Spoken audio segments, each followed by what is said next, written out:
If you have tried prompts, custom GPTs, automations, or AI agents, and the work still feels scattered, you do not need another tool first. When the workflow is blurry, every new app adds another place to manage, another prompt to rewrite, and another result you have to repair. I'm Vicks, the digital avatar of Prosperous marketing founder Vicky Carter. This is the AI Workflow Builder Map. I will reveal it one decision at a time, because that is how the reasoning works. Step 1 is identify the problem.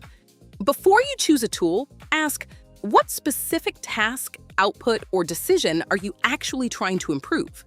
Name the repeatable part. Name the part that still needs human judgment. Then describe what a useful result would let you do next. For example, make content faster is broad.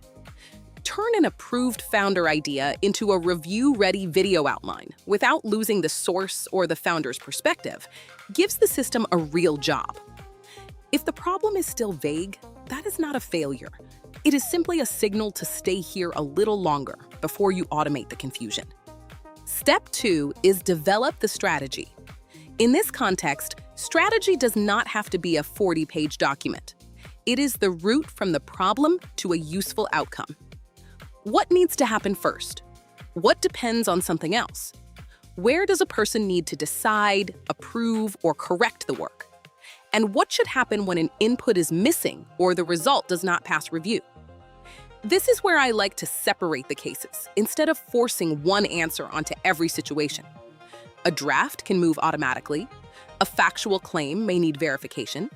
A live account change may need approval. Once those branches are visible, the automation has direction instead of a collection of hopeful instructions.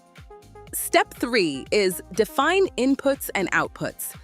Inputs are not just the sentence you type into a prompt box. They can include the source material, audience, examples, brand rules, permissions, current constraints, and the facts the system is allowed to use.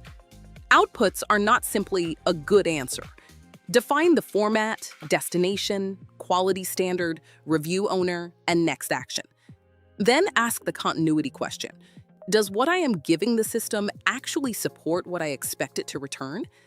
If the output keeps missing the mark, inspect this step before blaming the model. Sometimes the tool is doing exactly what the available context allowed, which is mildly inconvenient, but very useful information. Now we reach step 4.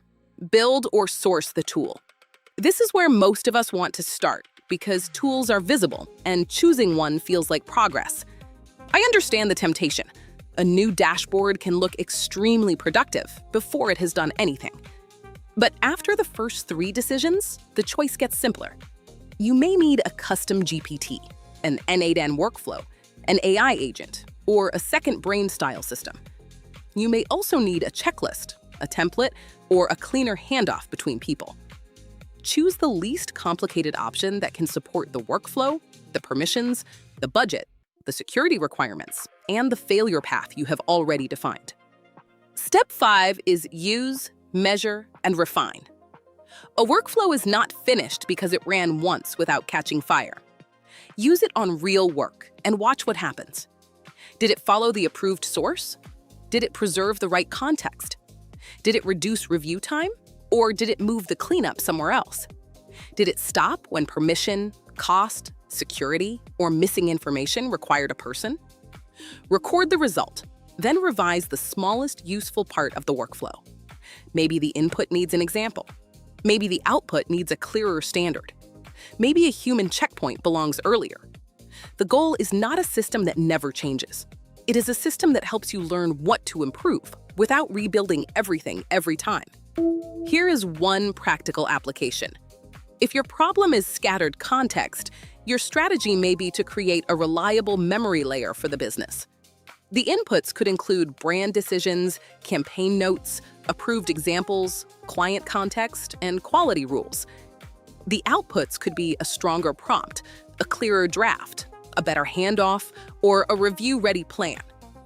Then, and only then, do you decide whether a second brain is the right tool. It may be, it may not be. The map does not make that decision for you.